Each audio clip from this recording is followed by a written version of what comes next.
Welcome to Her Subconscious Blueprint, your no BS space for subconscious healing, bold breakthroughs, and manifestations.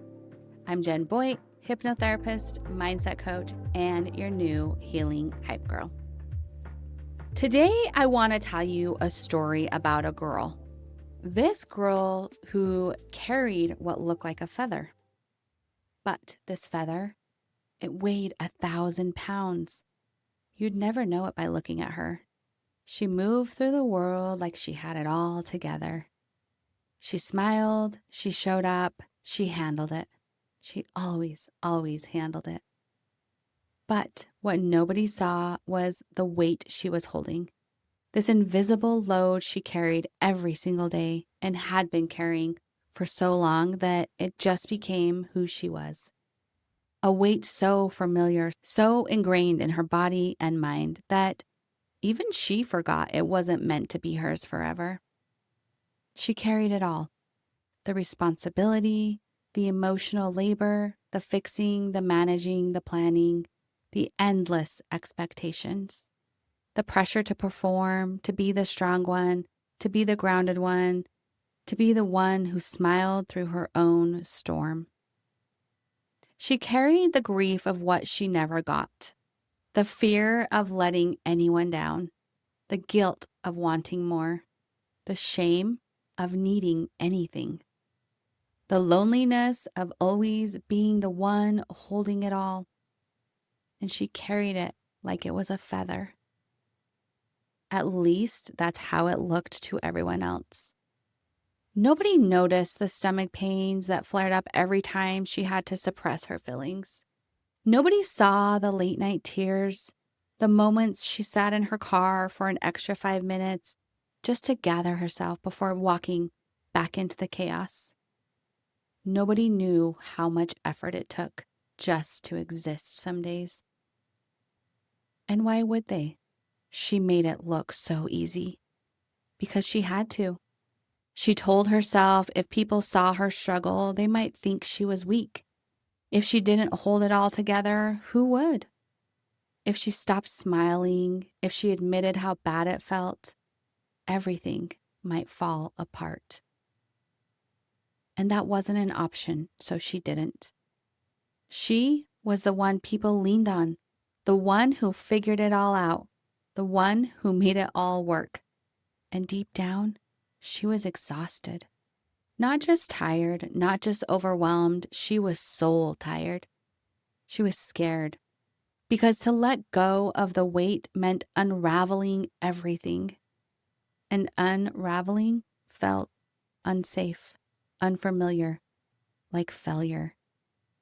She held the weight of every decision, the pressure of getting it all right and getting it all done. What school to choose for the kids, what city to move to, what vacation would make everyone happy, what tone to use in an argument.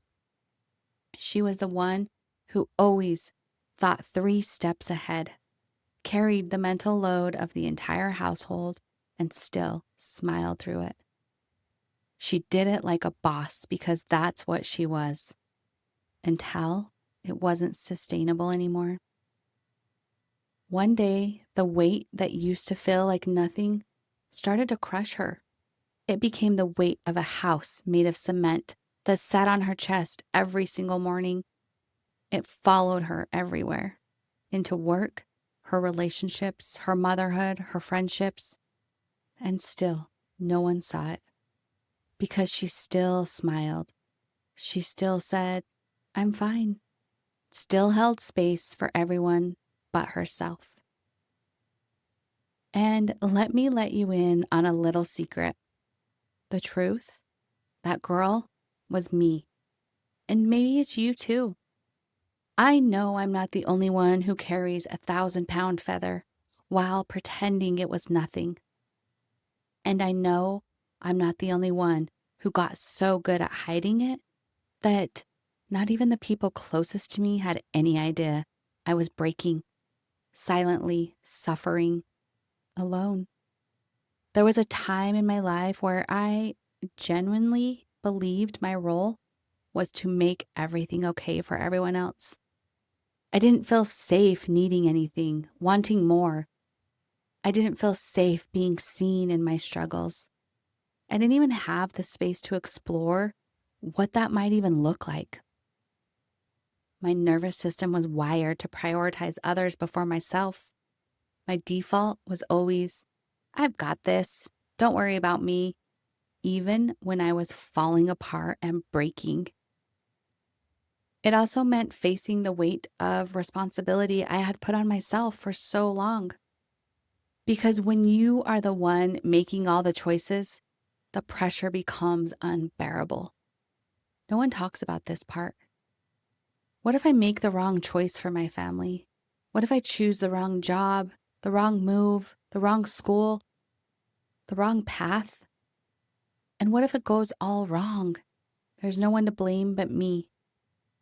The weight, the fear, it's heavy. It lives in your chest. It keeps you up at night. It makes your stomach twist when you're about to say yes to something your soul is screaming no to. It's not just pressure. It's emotional suffocation. And carrying that silently while also keeping everyone afloat, it's too much. It breaks you, even if no one can see it. But here's the thing. Underneath all of that, I was silently begging for someone to just see me, to see that I was struggling and say, you don't have to carry this alone. I didn't need advice. I didn't need someone to fix it. I needed someone to sit beside me in the mess and say, I see you, I hear you, I get it. And at some point, I had to make a decision that felt terrifying but necessary. I had to stop being the girl everyone else needed me to be. I had to stop showing up as the version of me that made everyone else comfortable while leaving myself empty and alone. I had to stop performing strength when I really needed love, connection, and space.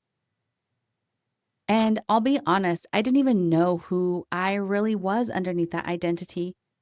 I had worn it for so long, the dependable one, the planner, the peacekeeper, the fixer, the one who made it all work and happen, even when she was crumbling inside.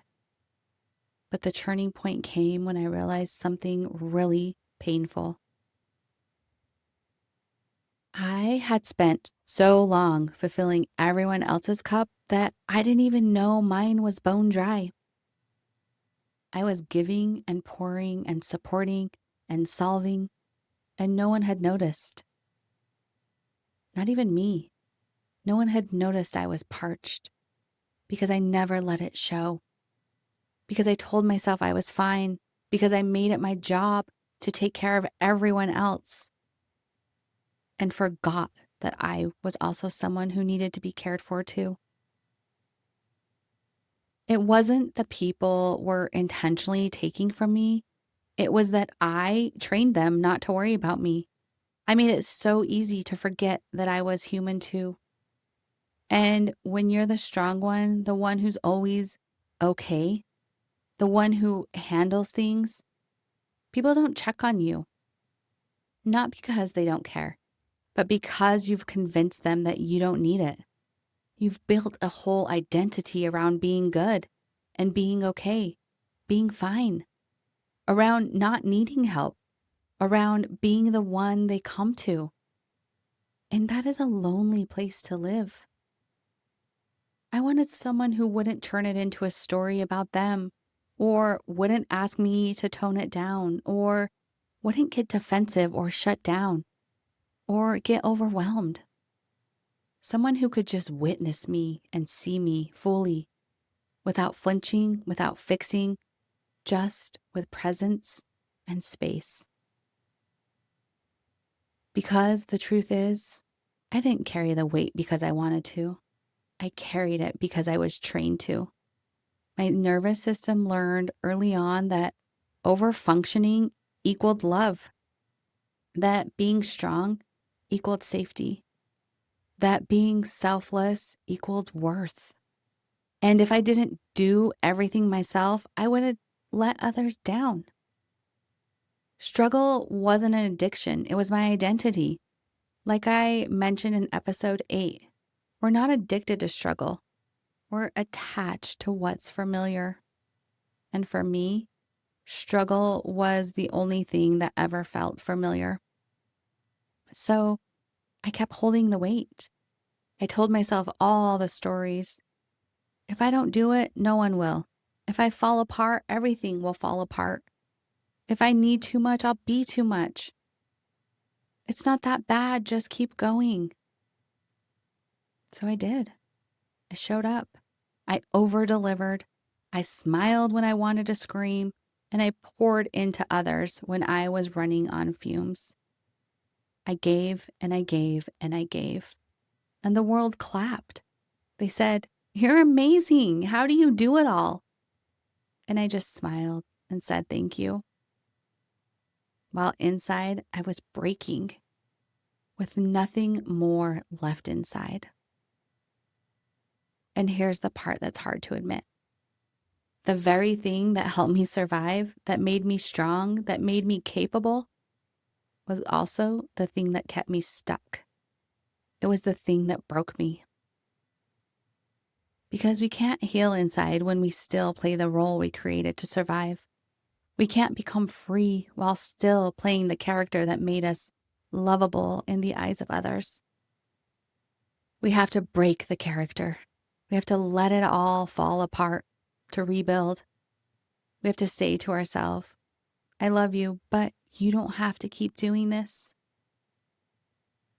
And there I was, surrounded by people, yet somehow alone in my own struggles.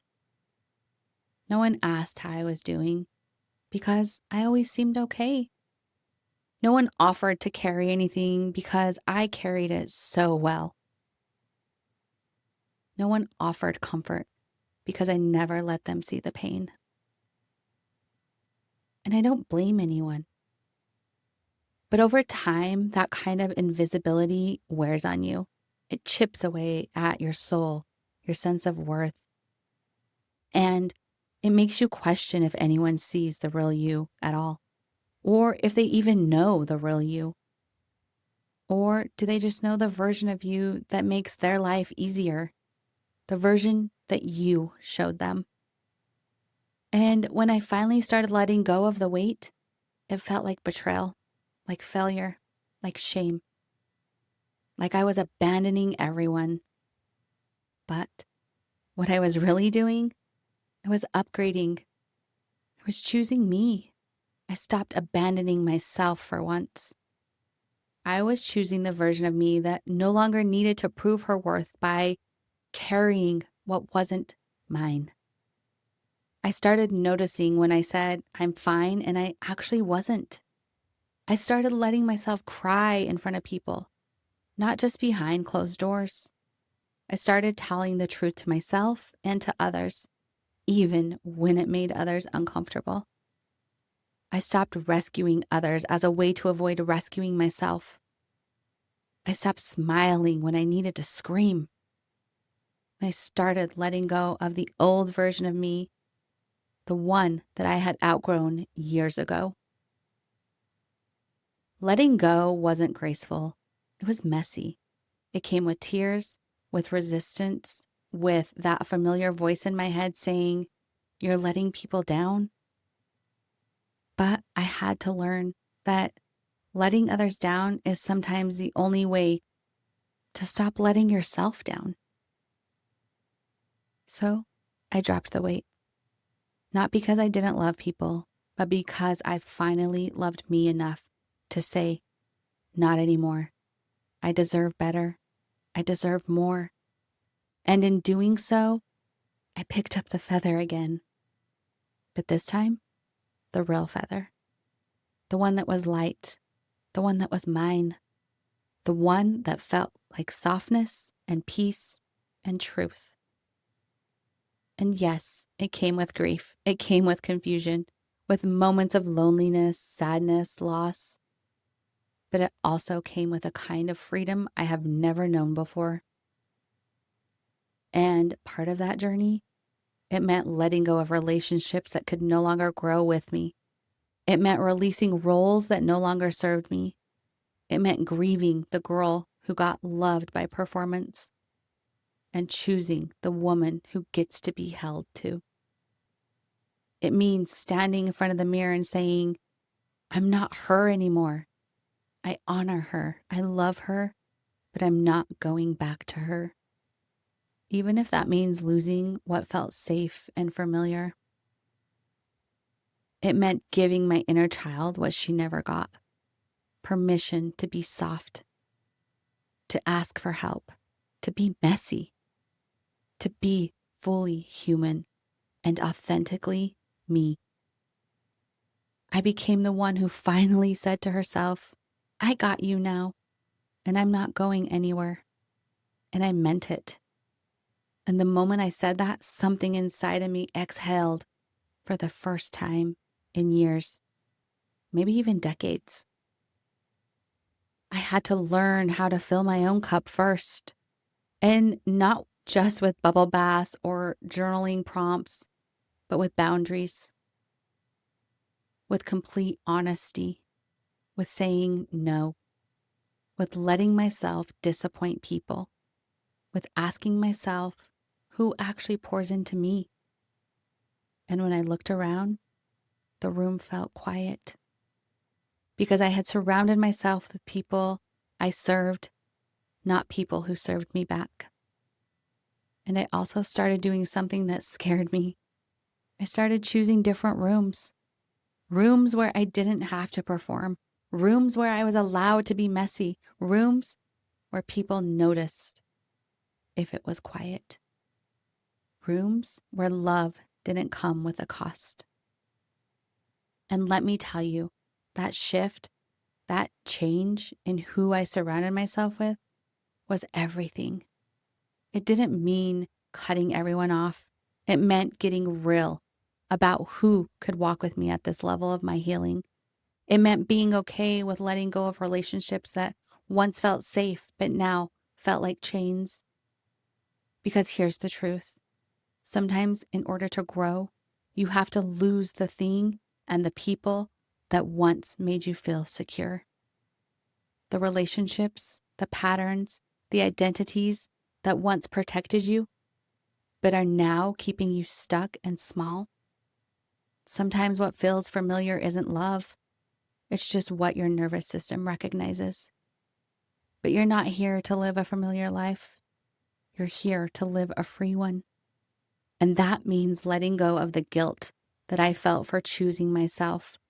That meant grieving the girl who always said yes, who always made it work, who always put her needs last. So if you're listening right now and you feel like something inside of you just cracked open, I want you to know you're not alone. You don't have to carry the weight forever. You don't have to keep pretending it's light when it's been breaking you. You don't have to keep proving that you're fine when you're not. That's why we have to start putting the 1,000-pound feather down. And no, it doesn't all happen at once. It's not some big dramatic moment. It starts with the smallest of shifts. It starts when you pause before saying yes to something and asking yourself, do I actually want this? It starts when you stop apologizing for the need to rest, when you cancel plans because your body says no, when you say to a friend, I know I've always been the strong one, but I'm not okay right now. When you let someone show up for you, even if it feels awkward or vulnerable or new. It starts when you write a list of who actually energizes you versus who drains you, and you stop forcing yourself to keep watering dead plants. It starts when you let yourself cry in front of someone without shame or guilt or fear. When you tell the truth about how much you're holding in and how much you're holding and how heavy it is. When you whisper to yourself, I'm allowed to choose me. That is how we start to carry the feather we were always meant to hold. the one that feels light, the one that feels like truth, the one that doesn't ask you to prove your worth, earn space, or hide your pain. It's the feather of freedom, of being fully seen, of being fully held, of letting the old survival roles go so you can step into the version of you who thrives, not just survives. And that version of you, she is not a fantasy. She is real. She is waiting, and she is already inside of you. You just have to put down what was never yours to carry. You just have to say, not anymore. You get to stop. You get to rest. You get to receive. And you get to be soft. You get to be the upgrade. Let this be the moment you set the weight down and walk away. Let this be the moment you stop apologizing for your needs, your dreams, your truth. Let this be the moment you finally say, I'm tired, I need help, I'm done carrying this alone. And I don't need to anymore. I can't do it anymore. And let this be the moment where that decision doesn't make you weak. It makes you whole. And if this episode moves something inside of you, I would love for you to share it with someone who needs to hear it too. Or tag me on Instagram so I can celebrate your healing journey right alongside of you. I am so full of love and gratitude that I get to share my story with you. This is Her Subconscious Blueprint, where we don't just chase our dreams, we become them. And remember, you don't get what you want, you get who you are. So go out and be her today. Much love and gratitude. I will see you next time.